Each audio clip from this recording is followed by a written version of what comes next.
Okay, so welcome back to the London Architect. This is our 7th episode. Today we have Jon Duffett with us. Jon, do you want to just start by telling us a little bit about Yard Architect and what kind of practice it is, who you run it with? Sure. Thanks for having me on as well, Lily. It's appreciated. So Yard Architects are a small residential practice, I think we define ourselves as, and we work on design-led residential work, which can be anything from small extensions to refurbishments to new build houses. Yeah. And you run the practice with your friend Simon. Yeah, my friend and business partner, yes. My co-director, Simon. Yes. We're definitely friends. We started off working together. Yeah. So that's how it started. We started as colleagues and, embarked on business, and we haven't broken up yet. Lovely. It's the most natural way for it. So if we could just start sort of with your, let's say, passion for architecture, although I keep being told off for using the word passion recently. On your bio on the website, it says that you created an Andy Goldsworthy inspired tree sculpture when you did A-level art, and that kind of still holds a place in your heart now, and it's something that you want to recreate in retirement. Is that what it says on the website? It does. It's all true. I would love to do that. That's almost anti-architecture, though. That's as in something created before the career, and I would like to do more of it. But really, it comes from, I guess, a passion for making and creating things. Yeah. Which I enjoyed exploring when I did my A-level art, which I guess ultimately meant that I guess the A-level art was a way of cementing the fact that I knew that I enjoyed working three-dimensionally in a creative way, which then, continued through architecture. Is that when you first did that plant the seed of a career in architecture, or had you already considered it? I'd considered it before then. So when it came to doing A-levels, I did my research. I was told I should do art, maths and physics, and they were the three best subjects to get into sort of the best architecture schools, which worked out for me. I was happy with all of them. Yeah. But I was very lucky to be in at sixth form college, which had an incredible art department. And there was I was in the sculpture department with a teacher called Richard, who was heroic. And it was it was the sort of experience that I think a lot of people had when they went to university. Yeah. We would hang out in the art department. That was where we spent our free time. We were encouraged to work in all sorts of different media in different ways. And that project came about from me and my dad going and cutting down a bit of tree in a field behind our house, and me getting him to drive it into college and carving it up. You already thought that architecture was sort of cool when you were in school. It wasn't something that came to you after that. Like, that's fairly early on, I guess. Yeah. So I think when I was at secondary school, I can't remember exactly when, I guess around year 9 or so. It was something that I was passionate about. Passion is the right word, I think. Yeah, no, say it. I did. And it just seemed fun. It seemed like a fun thing in terms of the ability, particularly in education, to be learning whilst creating, and there being a career at the end of it, I think was something that seemed attractive to me. Yeah, definitely. So you said in our pre-meet that it kind of introduced you to experimentation. Is that something that you've carried with you? You then went to university to do your part 1 at Nottingham, right? Yeah. Is that something that you kind of continued during your degree studies? Yeah, definitely. I mean, every architecture school is different. So when people are looking into doing architecture, you find out through research and through visiting that different schools have slightly different emphasis. And at Nottingham, I think it was quite a balanced course, which meant that there were some tutors there who had a really creative agenda. And then there was a lot on the technical side as well. They actually did a lot of research there, which got them lots of points to keep them at the top of the table. But we didn't get to see that much of that as students. But no, it was a good balanced course. I think it was clearly being influenced by some influential schools at the time. So the Bartlett, which still is a well-regarded school, had some tricky times recently, but at the time where I started at Nottingham, it was very trendy. And I think there was something about Nottingham that was trying to implement some of the ethos that operated at the Bartlett, which meant that there were tutors coming across. They started creating sort of studios in the same way that they did at the Bartlett. Yeah. So it was kind of finding its identity at the time, which was interesting. But yeah, it provided a great balance and meant that we had some really good tutors we were working with. Yeah. So did a lot of people follow your route, like from Nottingham to the Bartlett? Was that quite a popular place to go for the part 2? Some of us did. There weren't that many from my year that went to the Bartlett. A lot of people came to London. So the way it was, and I came out of uni in 2004 for my undergrad, there was a lot of work around, and there was a lot of work in London. Yeah. So it seemed to be ridiculously easy compared to now, I think, to be able to come to London, find a job, find an affordable rented flat, and... Was it like the real London dream? You sort of lived it, like you come straight to London after, and it all happened. Yeah, it was incredible. I remember my the job that I got. I remember going down for my interview. I was sat outside a cafe in Exmouth Market, and thinking that this is incredible. This is the dream. I want to be here. I want to work here. I want to live here. And managed to make it happen. I had to hassle a lot for it to get the job. I was interviewed. I think I was one of about 10 people who were interviewed for the position. And it took a while for me to hear anything back.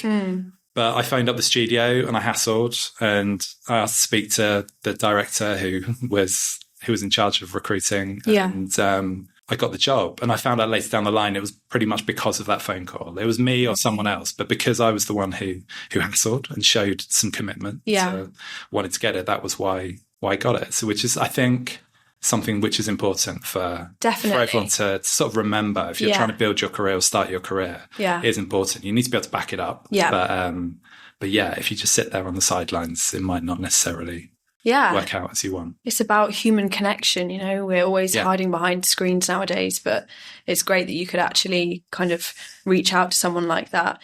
So whilst you were studying your part 2, you went and you were involved in a community outreach project in Alabama, right? Yeah, well, we had a field trip to Alabama, which was incredible.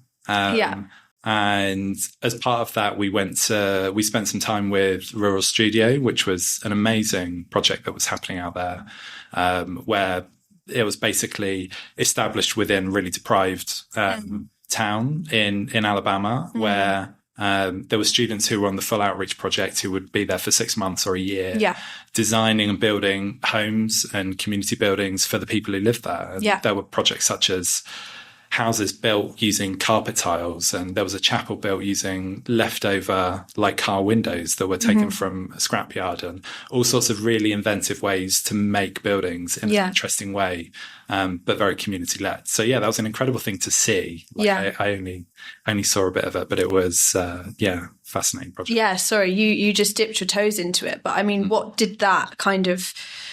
perspectives did that expose you to that you were able to bring back to the UK?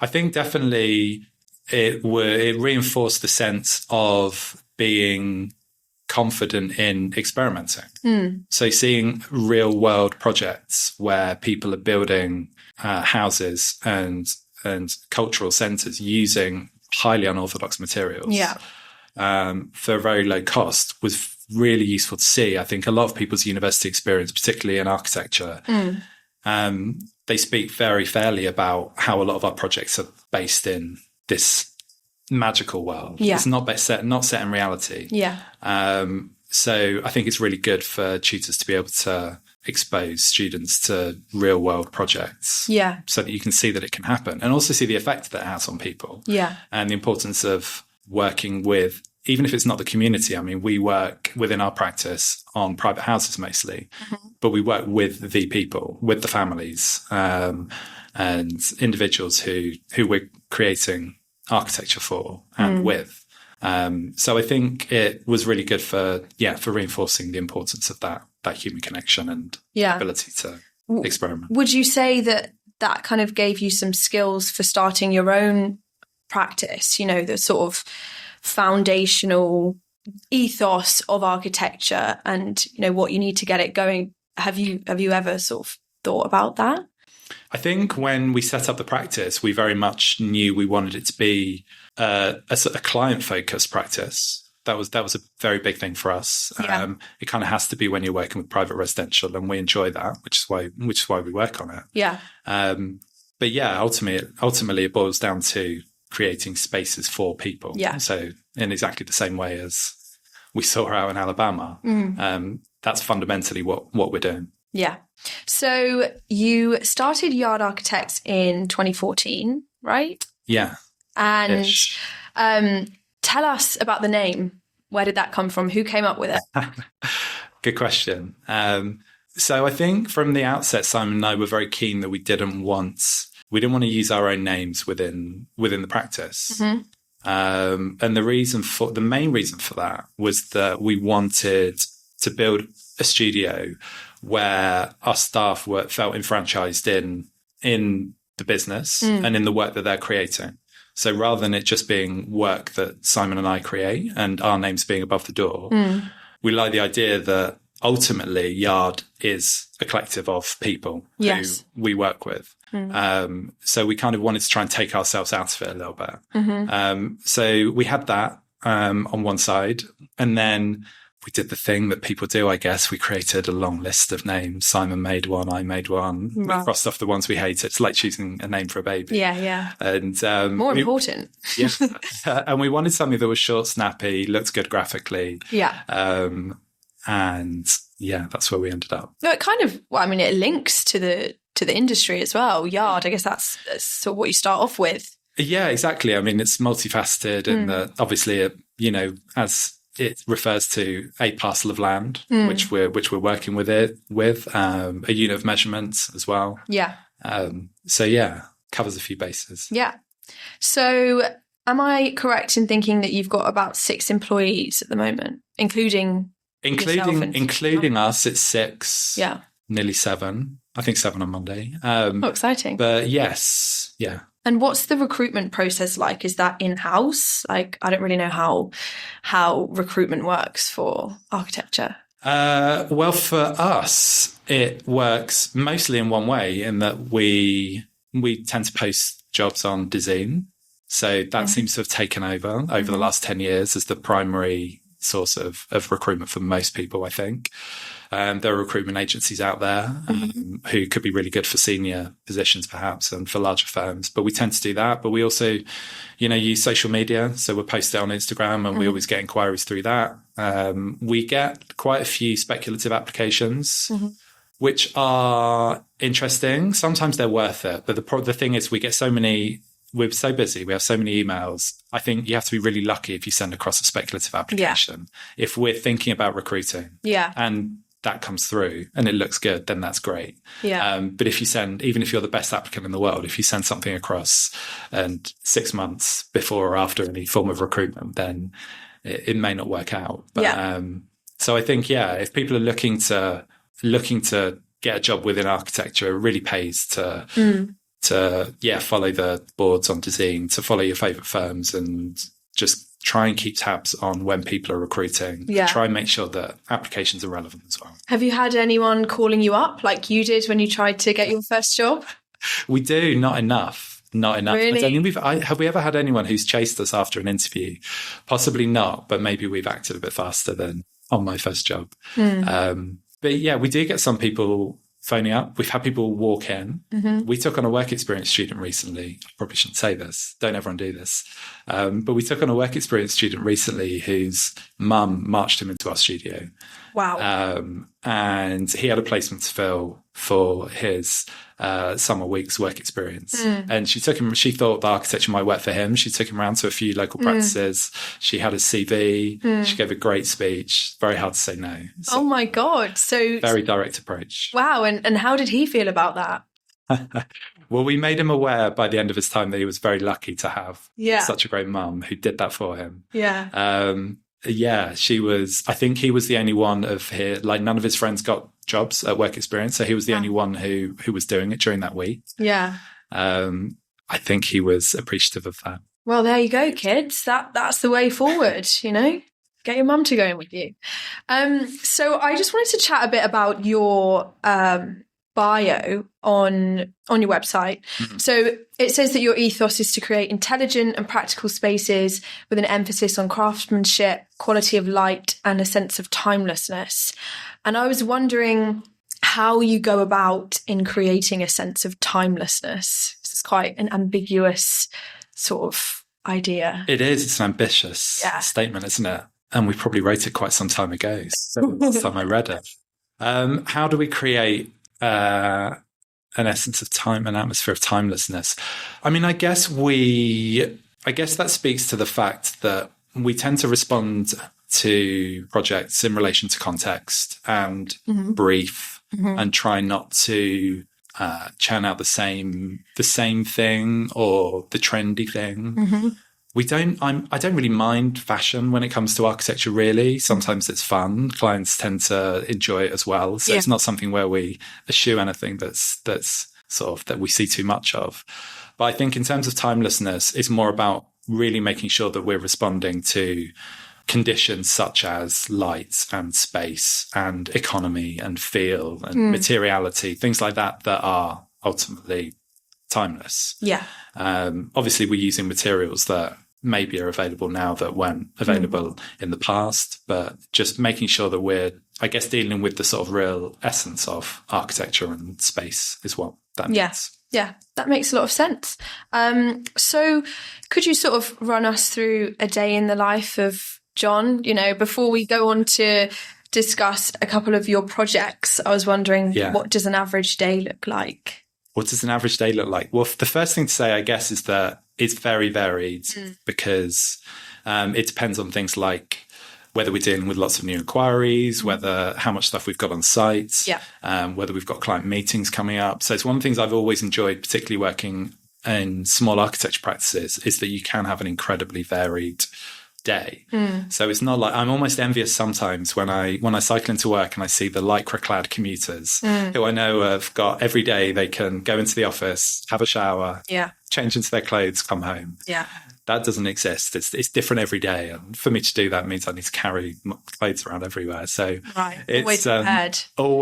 So there's always lots going on. I mean, a typical day is that I might get up, and if I take, I guess, 3 days out of 5, I might get up, go for a run first thing in the morning. I take my kids to school. So it's something which is kind of part of the attraction, I guess, of having a business, but it's something that we would very much, we haven't had staff who have had kids before, but if that was the case, then we were very open to them being able to do that. I really enjoy being able to do that. I drop my kids off at school, and then ordinarily come into the office on my bike. So I might get in at 8:45, 9:30, 10:45. And then I think the first thing would probably be a catch up with the guys who are working on my project. So the way it tends to work in our studio is that Simon and I tend to divide up the project. So I lead half, he leads the other half. So I might catch up with the guys on what they're doing there.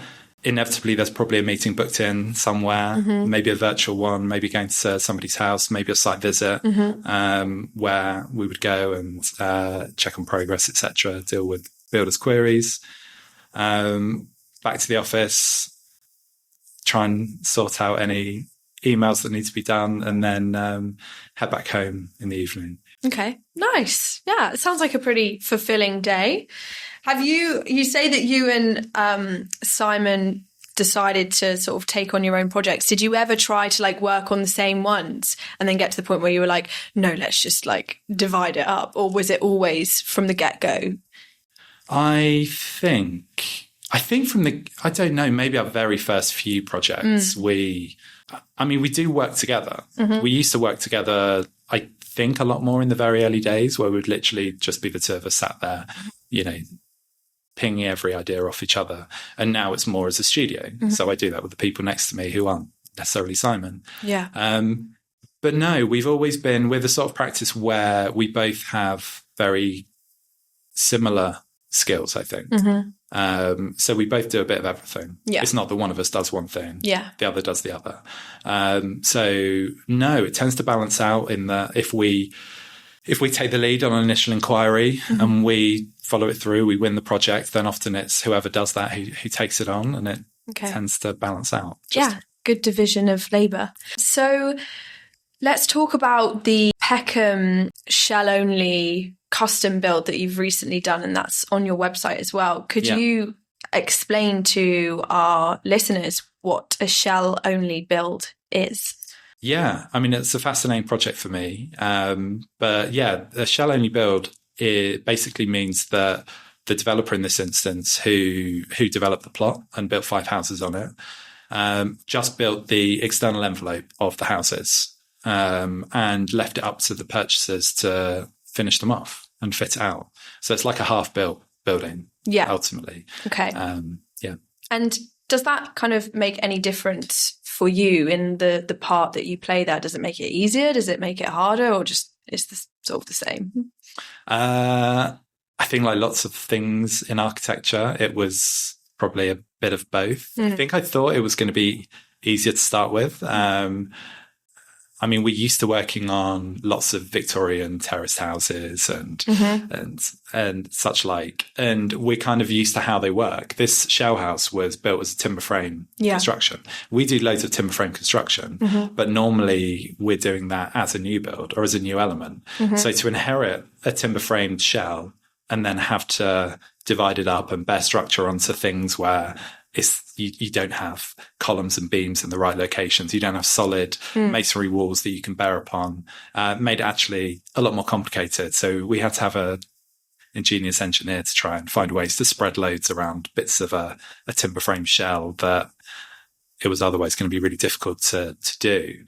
So that was interesting and perhaps slightly unexpected.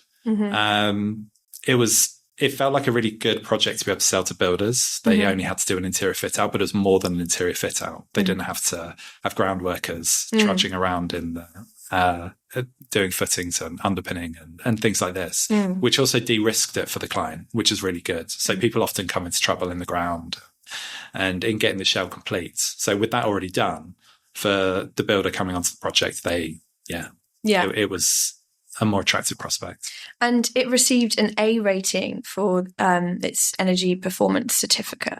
It did. So could you just explain that to our listeners, what that kind of means? Yeah, so that basically means that it performs incredibly well environmentally, has a very low requirement for energy usage and the expenditure of carbon through heating and electricity, etc. So that was achieved in part by the developer who built the shells firstly in a highly insulated way with triple glazing. But then it was followed through by us and the clients through basically completing the fit out and including things like photovoltaic panels, air source heat pumps, additional insulation in sections, installing an MVHR system, which manages the background ventilation. So no, it was really key as we were going through the project and going through the detailed design. We had an M&E consultant on board to help us with it. Everyone was really highly motivated to make sure that it performed really well, from the clients to the M&E guys to us, which is really important and you need if you want to deliver an energy efficient house. Everyone has to be pulling in the right direction.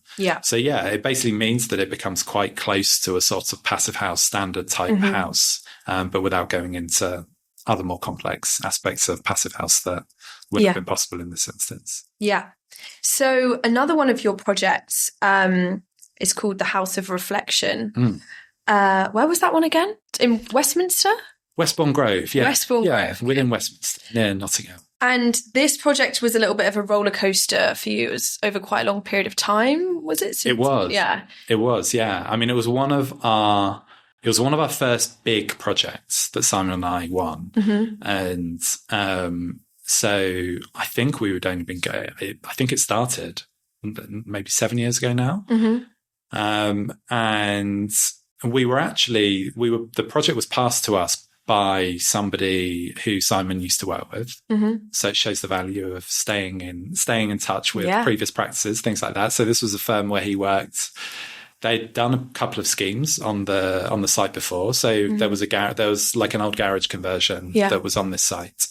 And they had they'd had 2 planning consents for new build houses. Mm-hmm. But then our client bought the site.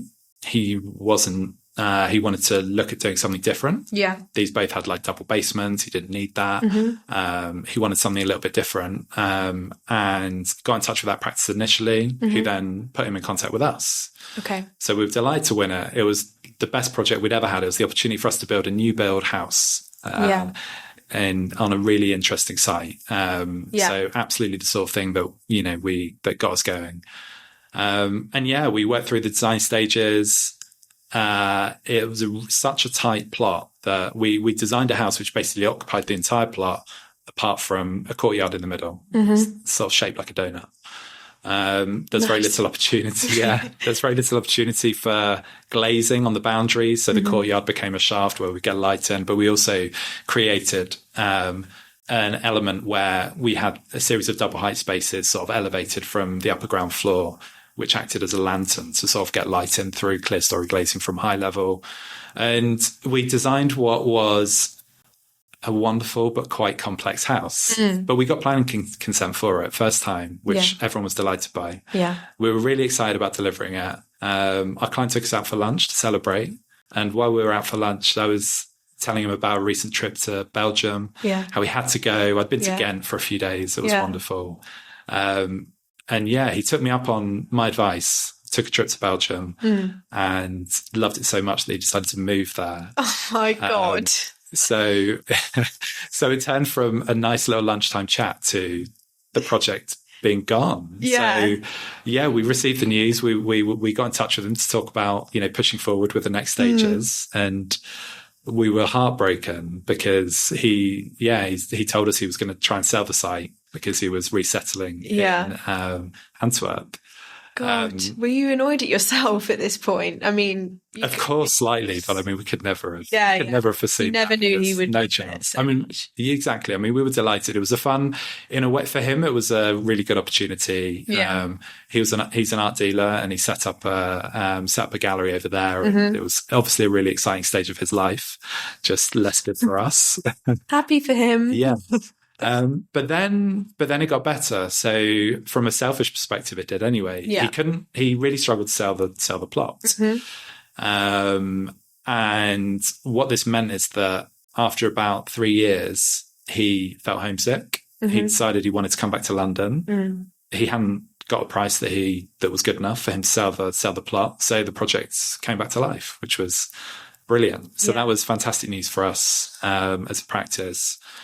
And it meant that Simon and I got to delve back in and try and deliver this ridiculously complicated house that we'd designed for a planning stage was fantastic, and a technical design stage became tricky. But we did deliver it. It happened. It was on site during COVID. There were all sorts of complications during the build. There were numerous issues with party wall awards and neighbours as a result of the highly restricted site. Yeah. I mean, it was incredible. The builders built their site offices on top of the house. So they built a scaffold over where they were building the house, located their site offices above that because there was nowhere else to put them. Wow.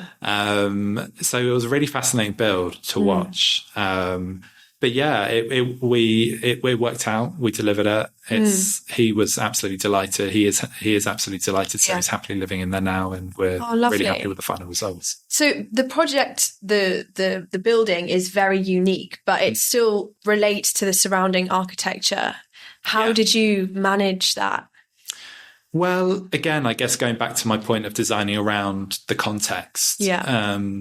There are parts of sort of designing buildings that you want to respond to the immediate cityscape so that they might feel familiar to people. Yeah. And also another aspect of it is finding drivers for the design. What are we, rather than designing something that's completely arbitrary and dropped into place, what are we responding to?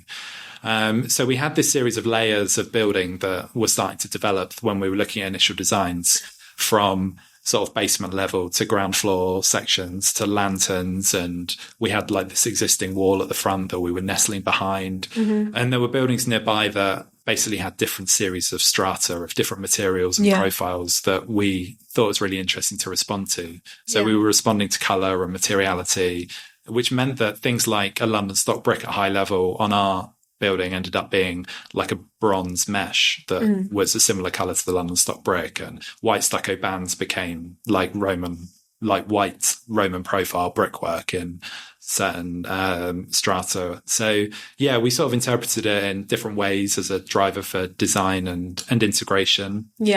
Which I think worked out.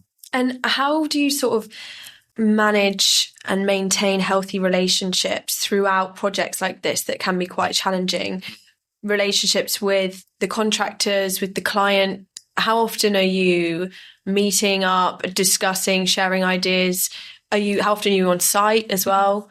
Yeah, I mean, I think the key driver for maintaining and building good relationships with anyone is having an environment of openness and honesty around things. So I think that's something where from the early stages, when it comes to difficulties in design or meeting the brief, sometimes clients come to you with briefs that you just can't deliver and there's no point pretending. You have to find solutions to it. But we always are very open if we can't do something or something is problematic, which I think then sets a really good it sets your stall out for the rest of the project. So it becomes easier to talk about any issues that do arise on sites or around cost or various details. So I think that's the absolute fundamental. Good communication is definitely really important, and regular communication. So, I mean, in terms of projects that we run on site, for the vast majority, we go to site every week. Often one of those is an informal visit with the builder where we just get to talk about whatever they want to talk about. And then we'll have a formal one where we're tracking progress and program, and again, making sure that we're keeping everyone up to date on the status of the project. I think they're the sort of foundations for that. Do you think that rather than being born with these sort of skills and then becoming an architect because that fits your personality, do you think that it's something that you've cultivated over time subconsciously, and to the point where now you know that honesty and being realistic with clients and being open in communication, that is the best way to go? It's not something that you were like, oh, I'm really good at this and like this matches my personality well. No, I think that it is something to be honest, I think it needs to be practiced. So I don't think it's even just about sort of learning it and experiencing it. It's about practicing it. And making sure that you're, from discussions with people in the studio to discussions with clients and contractors, if you're not doing that on a regular basis, then you're firstly restricting your learning pool. The more you do it, the more you learn from it. But also, I think there's more chance of being caught out. And I think that with people in the studio, like we are, like Simon and I really like having people in the studio. We like the sort of interpersonal relationship. We want everyone to be talking to each other and looking over each other's shoulder and asking about problems. We like, at the moment, we've got our meeting table as part of our office. It's not in a separate room, which means that we have meetings and people are giving presentations and everyone who's sitting there hears it and they see it. And they can contribute to it as well. If they've got something useful, they can pop their head up and say, actually, on this project, we did this, or how about that? And they can come into a client meeting or we can ask their advice. So like Simon and I softly are always trying to encourage those sorts of interactions. And when we take people onto site, I'm always really aware of sort of modeling, what I believe to be sort of good examples of communication to people we're working with. So, and then it works vice versa. For people we're working with, they've got to put themselves in the position where they're exposed to that. There's no point them plugging in the headphones and not and not hearing it, or going to site and having their head in their notes. And it's always quite nerve-wracking, I think, to start with. Feedback we always have when people start going to site, or Simon and I say to them, we want you to lead this one, or I'm on holiday, you're going to have to do this one on your own. People always say it's scary. And I remember when I first started doing it, it was the thought of talking to a builder who had many years more experience than me about like how they should be delivering this drawing that I've just drawn on a bit of paper. It's terrifying. And you quickly learn that really the most successful way of doing it is having an atmosphere of collaboration and communication. And I think it needs practice. Yeah, definitely. I mean, what do you think are the sort of key characteristics for running your own business? We spoke a bit earlier about how, it begins with your love for architecture, and then it turns into sort of just, keeping the business alive. What advice would you give for anyone considering starting their own practice, being realistic and honest about the process? What advice would I give? I think to start with, you've got to try and be a sponge for as long as you can before you take the leap, so that you're giving yourself as much experience as possible of what it is to be able to run the sort of projects that we're running. So even if you're not dealing with the business side of it, just making sure that you've got down how to run a project of the type that you're doing. You might be setting up a business to do commercial fit outs. You might be setting up a business to do private residential. I think it would be pretty tricky to do that without being able to run a project sort of with your eyes closed, really, before you do that. But you've got to be willing to take risks. You've got to be willing to put the work in. And that doesn't necessarily mean just time. I think I'm at like intensity.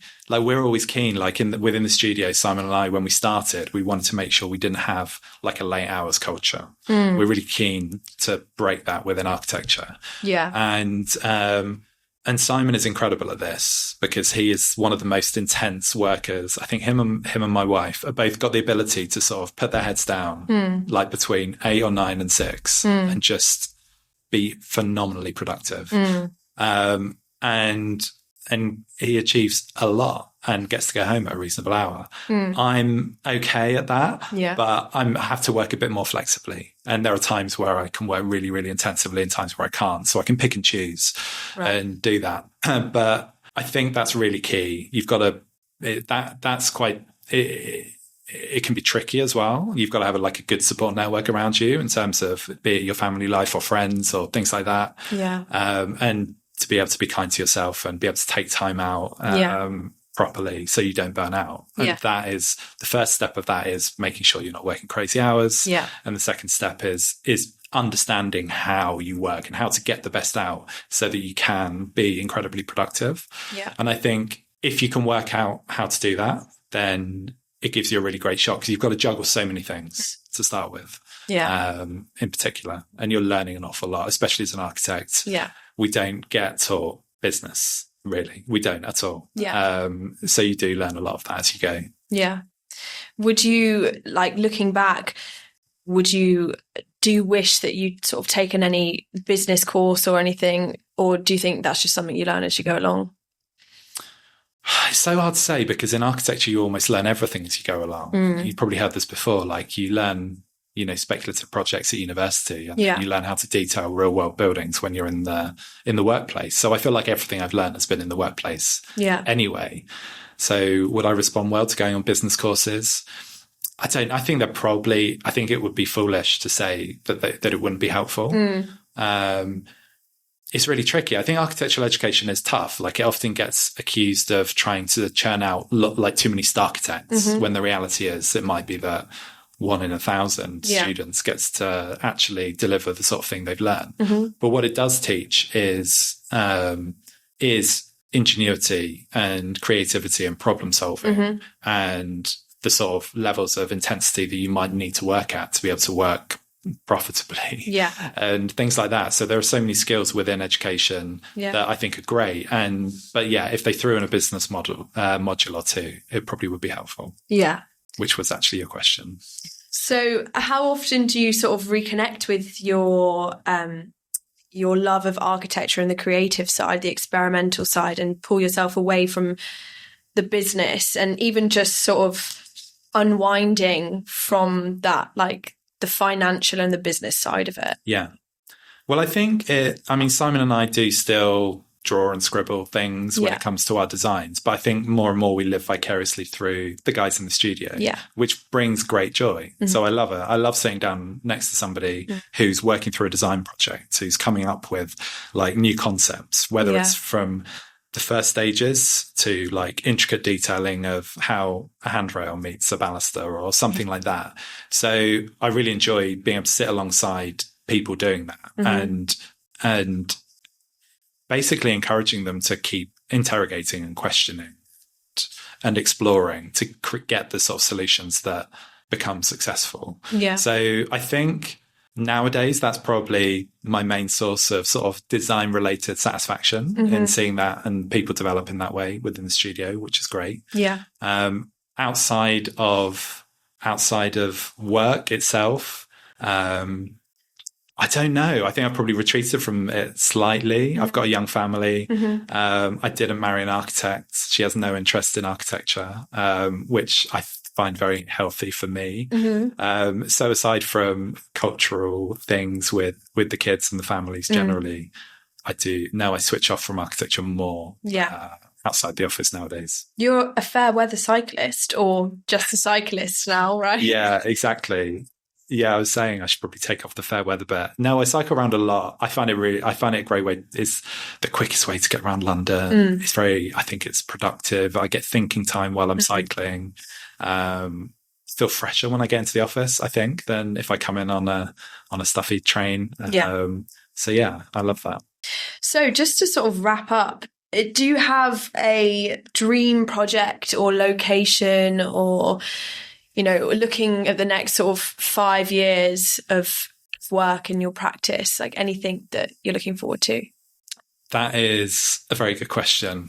A new question. Have I thought of a dream project for the office? You know what? I mean, I think a dream project, I always thought, so I grew up near Cambridge, and I saw the amazing architecture like around the city, particularly the university architecture. And I think part of me always wanted to get like an Oxbridge commission. They seem to be amazing. An architect, Niall McLaughlin, has done a lot of them. What's the name? Sorry? Niall McLaughlin he's an architect who has done some wonderful work with both Oxford and Cambridge, I think. We had a field trip to Oxford to see a bunch of his work. But I think if we were pushing slightly out of the private residential and we managed to somehow magic a commission from one of the colleges, that would be incredible. And aside from that, new build houses are always fun. Whether it's a tiny little urban site or, we've got one in Hampshire at the moment, which is on a far, far bigger site with sprawling land and almost like very few restrictions. That's also fun. So yeah, new build house projects, few restrictions, always great. Few or with restrictions is fun too. So bring it either way. Yeah. Lovely. So I just wanted to finish with a quote that I found that reminded me of your ethos on timelessness. And that was, architecture should speak of its time and place, but yearn for timelessness. That's Frank Gehry, the guy who designed the Guggenheim. Yeah.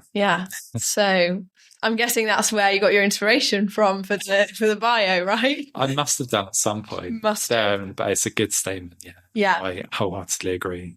Well, thank you so much for sharing your expertise and insights with us today, Jon. Do you have anything sort of as a takeaway for young professionals who have sort of on the cusp of deciding whether to take architecture or not at university? Do you have sort of singular piece of advice for that journey? I think it can be a really valuable and rewarding career if you embark upon it. I think you need to be tenacious and ambitious to get the most out of it. But yeah, if you're up for that, then you should give it a go and it'll be a riot. Yeah. Lovely. Well, thank you so much. It's been a pleasure to learn from your experiences. And I'd like to say thank you to all of our listeners for tuning in. And we will see you next time on The London Architect. Thanks. Bye-bye. Thanks, Liv.